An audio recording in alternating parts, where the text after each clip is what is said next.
Disclaimer: this video contains discussions of real criminal cases and sensitive subject matter.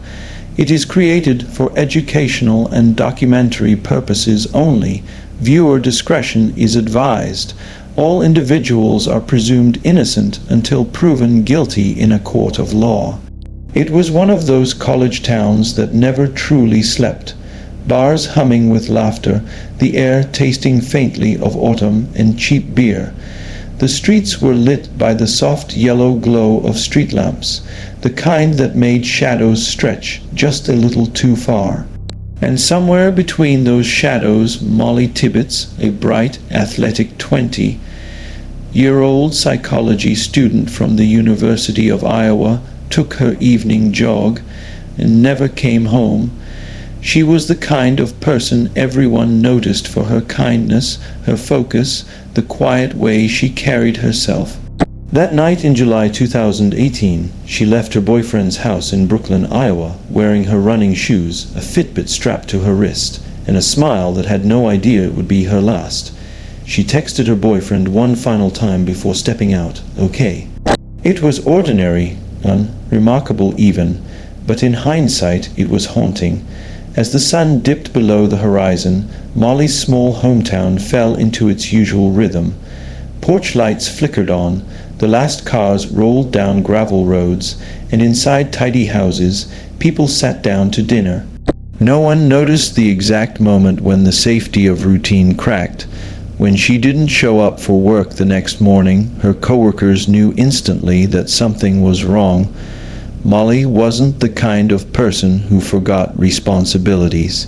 Her phone went to voicemail, her social media went silent, and that's when panic began to spread. Quiet at first, then faster, until it swallowed the entire community. Within hours, volunteers were combing cornfields and creek beds, calling her name over and over like an incantation against fear. Law enforcement brought in drones, K-9 units, even federal agents. Her Fitbit data was pulled, her digital steps traced across a town that suddenly felt too small to hold the questions it now carried. They found her jogging route, captured faint glimpses of her on home surveillance footage, and then nothing, just air, just silence. Days turned into weeks. Posters with her smile appeared on lampposts, gas stations, and mailboxes. Every face that drove through town was studied, every car remembered. People locked their doors, stopped letting their kids walk alone, and started watching their neighbors differently. Fear had moved in, and it wasn't leaving. What investigators discovered next would shock even seasoned detectives. They managed to locate footage from a resident's security camera, grainy but clear enough. A black Chevy Mollie, who appears in the background, circling the same route where Mollie had been running. Again and again that car passed, then it slowed down. When police traced the vehicle, it led them to Christian Bahena Rivera, a quiet farm worker living just outside town. At first, he denied knowing anything, but when confronted with the footage, he admitted he saw Mollie running. He said she caught his eye, he followed her. What happened next, he claimed, he couldn't remember. It was the kind of statement investigators had heard before, the kind that chills the blood because it always leads to the same place. Weeks later, Mollie's body was discovered hidden under corn stalks in a remote field. She had been stabbed to death. Her running shoes were still on. Her Fitbit, the silent witness to her final moments, had helped lead police to her killer. For the people of Iowa, and for millions across the country, Mollie's case shattered the illusion of safety that small towns cling to. She wasn't in the wrong place. She wasn't living recklessly. She was simply out for a run on a familiar road in a town she trusted. The tragedy sparked a national reckoning about safety, technology, and how fragile our sense of normal really is. Mollie's story became a symbol of how evil doesn't always come from dark alleys or big cities, but from the most ordinary corners of our lives. Her family, broken but resilient, turned their grief into purpose. They reminded the world that Mollie's story wasn't about politics or fear, it was about humanity. about the kindness she embodied, the light she carried, and how even after death, that light refused to be extinguished. In the end, the truth about that night came not from confessions or miracles, but from persistence, community, and the digital trail of a young woman who trusted the world enough to run through it freely. Mollie Tibbetts' walk home became a warning, a lesson, and a legacy all at once. A reminder that sometimes the monsters we fear most don't hide in shadows. They drive past us in plain sight. And as her mother once said, we can't let evil win. We can't let fear define the world she left behind. Because Mollie's story isn't just about how she died. It's about how fiercely people fought to bring her home. In the days that followed the discovery, Brooklyn, Iowa, no longer looked or felt like the same place. The small town that once glowed with comfort now felt hollow, its quiet streets haunted by what-ifs and fragments of Mollie's final moments. The makeshift memorial outside her family's home grew by the hour, flowers, candles, and handwritten notes that fluttered in the wind. Each message carried disbelief. You should have been safe here. The detectives pieced together the last stretch of Mollie's run with a precision born from desperation. Every timestamp, every pixel of footage, every movement on her Fitbit timeline became sacred evidence. At 7:45 p.m., her heart rate spiked. Once sharply, then it stopped recording entirely. That single drop in data wasn't just technical, it was the moment a life ended. For the investigators, it wasn't only about justice anymore, it was about truth. They combed through Rivera's phone, his car, his social media, searching for signs of obsession or intent. They found traces of Mollie's blood in the trunk of his vehicle, fibers that matched her running clothes, and a timeline that placed him exactly where he said he might have been. When confronted with the evidence, he gave the same phrase that echoes through the worst crimes: "I don't remember." But memory doesn't absolve reality, and for the people who loved Mollie, remembering became everything. Her father stood before cameras, voice trembling but steady, and reminded the world that Mollie was more than a headline. She was a daughter, a student, a dreamer. He refused to let her story become another cautionary tale. "We will not live in fear," he said, his tone cracking but his conviction unbroken. Her friends returned to campus that fall, walking the same paths she once did, their heads turning instinctively at every passing car.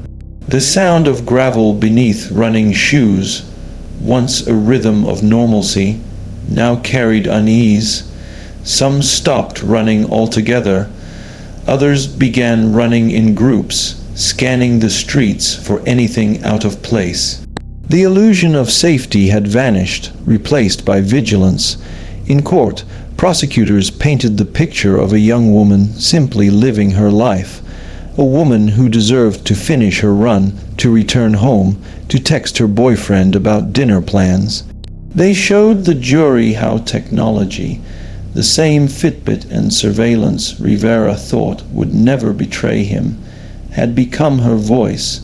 The digital traces spoke where she could not, narrowing the window of time and leading straight to her killer. The trial was long, methodical, and heavy. Rivera's defense shifted blame, casting shadows in all directions, but the evidence remained immovable. The car, the blood, the route, all converged in a pattern that no one could deny. When the verdict was finally read, guilty of first-degree murder, a wave of collective grief and relief swept through the courtroom. Justice, at least, had a name, but justice never feels complete when a life like Mollie's is gone. Her friends described her laughter, the kind that filled silence effortlessly. Her professors spoke of her curiosity, how she never shied away from hard questions, and her family, forever changed, spoke of her legacy, a reminder that goodness can exist even in a world capable of such cruelty. The small town of Brooklyn has since tried to heal, though healing doesn't mean forgetting. The running trails were rededicated, the streetlights strengthened, and the community formed a foundation in her memory, focused on promoting safety, awareness, and kindness. Because that's what Mollie represented: light, empathy, and the idea that fear doesn't get to define the narrative.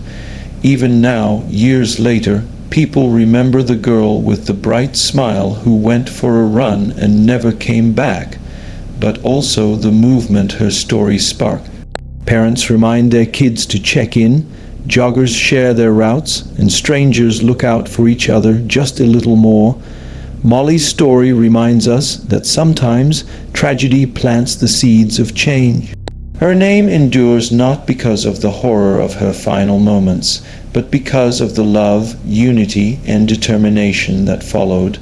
The silence that once hung over Brooklyn has been replaced by a quiet promise: we will not forget her, and we will not let this happen again. And somewhere along those same streets where the cornfields meet the sky, the echo of footsteps still carries through the evening air, reminder of the night Mollie Tibbetts went for a run, and of the countless lives her story continues to protect.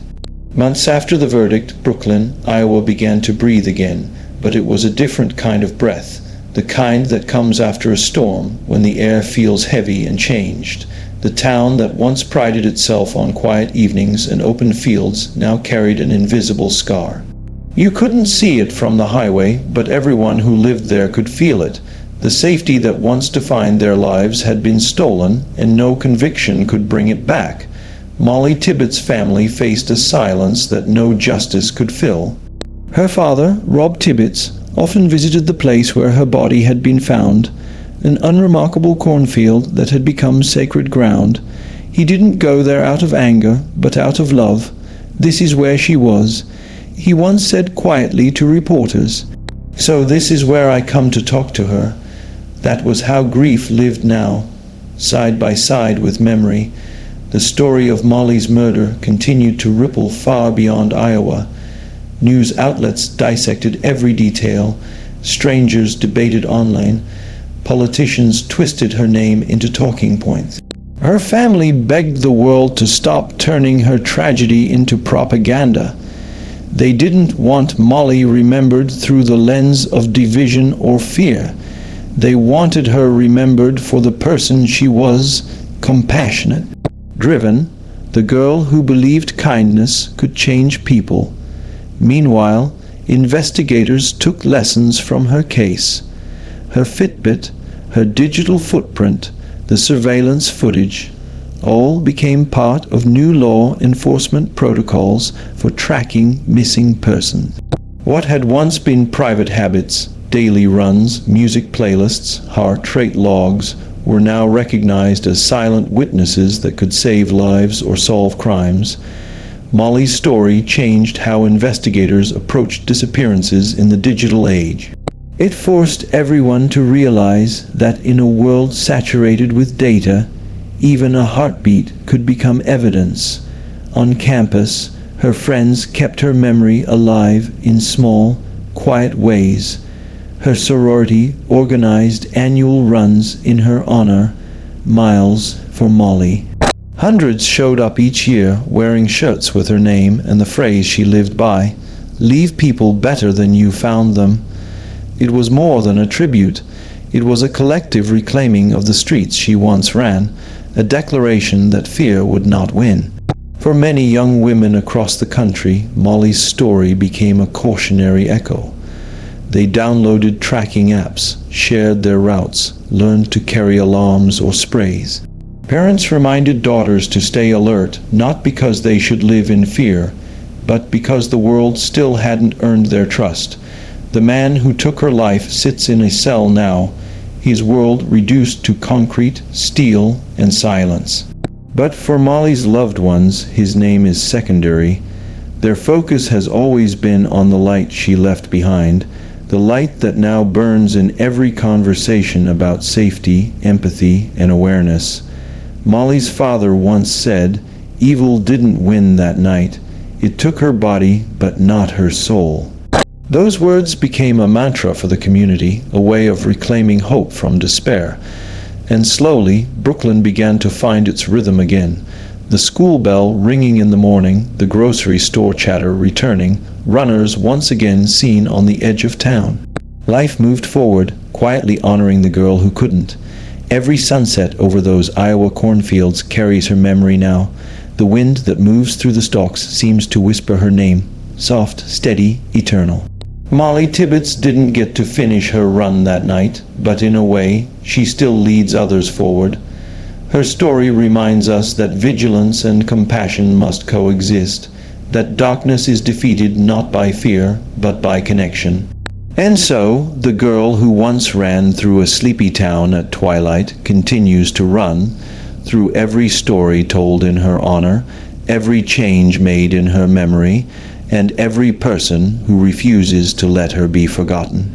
Because some people leave footprints that time can't erase. Mollie Tibbetts was one of them. Years later, the pain still lingers like a cold shadow in Brooklyn, Iowa. The cornfields stand tall again. The streets have gone back to their quiet rhythm, but nothing feels the same. The town learned that grief doesn't vanish. It just settles, becoming part of the soil, part of every sunset that falls over the same roads Mollie Tibbetts once ran. Her family has learned to live with two lives, the one they had before July 18th, 2018, and the one that followed. In the first, there was laughter echoing through their home, college plans, future dreams, and phone calls filled with everyday joy. In the second, there's silence between words, photographs that ache to be more than memories, and a name that became known around the world not for achievement, but for tragedy. Mollie's mother keeps a picture of her daughter in the living room, a photo of her smiling, her eyes catching sunlight, her hair wind, tossed from a run. Visitors often pause in front of it, whispering how full of life she seemed. And that's what makes the pain so sharp. The ordinariness of that night, how easily it could have been any other evening. In towns like Brooklyn, everyone knows everyone. People remember when you graduate, when you get your first job, when you leave for college. And they remember when you don't come home. The night Mollie disappeared changed how the town saw itself. Parents started calling their children more. Strangers looked out for each other in ways they never had before. Safety was no longer assumed. It had to be earned. At the University of Iowa, professors still talk about her in quiet moments. She was the student who asked thoughtful questions, who listened more than she spoke, who stayed after class to help others. Her friends still describe her as the kind of person who could light up even the dullest lecture hall. She had this energy, one said later, that made you believe everything would be okay. Her death forced a reckoning about safety and trust. Students, especially young women, started running in pairs, sharing their locations and mapping their routes before every jog. Campus police implemented new technology, driven safety systems, inspired by how Mollie's digital trail helped solve her case. In a heartbreaking way, her tragedy made others safer. But the story of Mollie Tibbetts isn't only one of loss. It's one of persistence, of how truth will always surface, no matter how carefully someone tries to bury it. Of how love can remain louder than fear. Her father, Rob, still speaks at events about resilience, empathy, and the importance of seeing humanity even in dark times. "We can't live our lives hiding from evil," he once said. "We have to live them in defiance of it." He meant that Mollie wouldn't want her death to become a symbol of fear, but a spark for unity. That's why her family created foundations in her memory, promoting kindness, self-defense education, and safety initiatives for young people. Each event ends the same way, a group run at sunset, tracing the kind of path Mollie used to love. The first time they held it, hundreds came. They wore shirts with her favorite quote, leave people better than you found them. As the crowd moved down the winding road, the air grew thick with emotion. Some cried, some smiled, and some just ran in silence. The steady rhythm of footsteps was more powerful than any words could ever be. In the quiet heart of Iowa, the corn still grows, the wind still hums, and somewhere you can almost hear her laughter riding on the breeze. She was young, full of promise, running through her hometown with no reason to fear. That innocence, once taken, became a movement that refuses to die. Today, when joggers set out at dusk, they carry her memory with them. They check their surroundings, they send that extra message, and they do it not out of paranoia, but out of love for her, for themselves, for the belief that every person deserves to make it home. Mollie Tibbetts' story reminds us that evil can walk quietly beside us, disguised as ordinary. But it also reminds us that goodness doesn't fade, it multiplies. Her life, though cut short, continues to ripple through every act of awareness, every safety measure, every story told in her honor. Because sometimes the most powerful stories are not the ones about how someone died, but about how their light keeps others alive. And Mollie's light, steady, radiant, unyielding, still burns through the cornfields of Iowa, guiding every runner, every student, every parent who whispers her name into the evening air. To the Tibbetts family, and to every parent who has ever waited for a text that didn't come, this story is told with respect, not for the horror that took Mollie's life, but for the love that continues to protect others in her name. Mollie's story reminds us that darkness can find its way even into the safest corners of the world, but it also shows us that compassion, vigilance, and unity can rise from tragedy. Her life was full of hope, laughter, and purpose, and those things didn't die in that cornfield. They live on in every runner who looks over their shoulder and chooses to keep going, in every young woman who shares her route, in every parent who teaches awareness not from fear, but from love. If you're watching this right now, take a moment to think of her, to think of every person who never made it home. Send that message, check in, walk your friend to their door. These small gestures may seem ordinary, but they are the difference between safety and sorrow. Evil may have ended Mollie's run, but it did not silence her spirit. Her light endures in the lives she continues to protect, and in the promise that we will never forget her. May her memory forever be a reminder that kindness is strength, that vigilance is love, and that no matter how dark the world can become, there will always be light guiding us home.